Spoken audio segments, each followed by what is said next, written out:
Côté carte postale, Pontarlier n'a rien d'un temple du tatouage. Et pourtant, c'est dans cette bâtisse du centre-ville que se trouvent des fées piquantes. Peut-être le seul endroit en France où 3 tatoueuses officient côte à côte. Un cas d'école dans un univers où, il y a encore quelques années, la féminité se résumait à quelques dessins sur les biceps. Soph fut l'une des premières à jouer du dermographe au cœur de la comté. Avant, quand les tatoueurs ouvraient dans une ville, il fallait montrer patte blanche. Et puis c'est sûr qu'avant, quand on était une femme, on était quand même beaucoup moins pris au sérieux aussi, quoi. Déjà, il y a un gros tabou sur le corps de la femme qui est un petit peu plus levé. Et les femmes assument mieux, je pense, leur corps.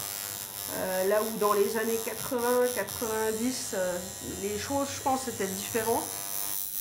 Ce jour-là, dans le salon, il n'y avait que des garçons qui, question tatou, voient plutôt les choses en grand.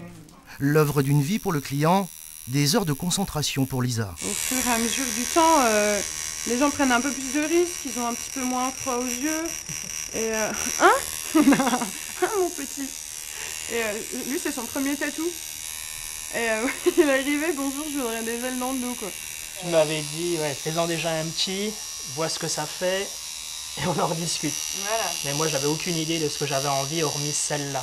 Je suis venu avec des images, elle a travaillé dessus. On est tombé d'accord sur son dessin, puis de là, c'est parti.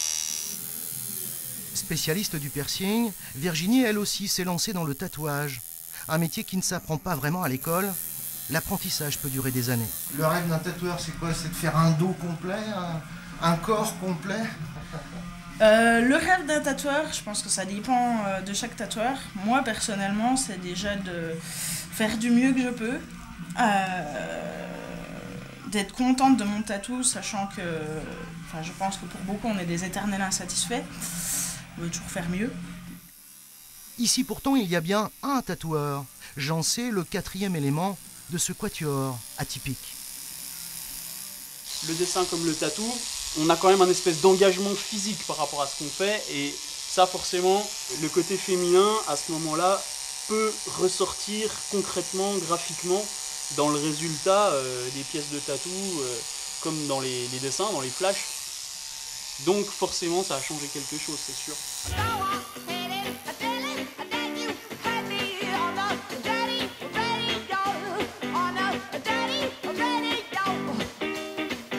Il y a des gens qui croient que le fait de se faire tatouer par une femme, c'est plus doux. Alors on est un petit peu plus délicate, on va dire ça comme ça.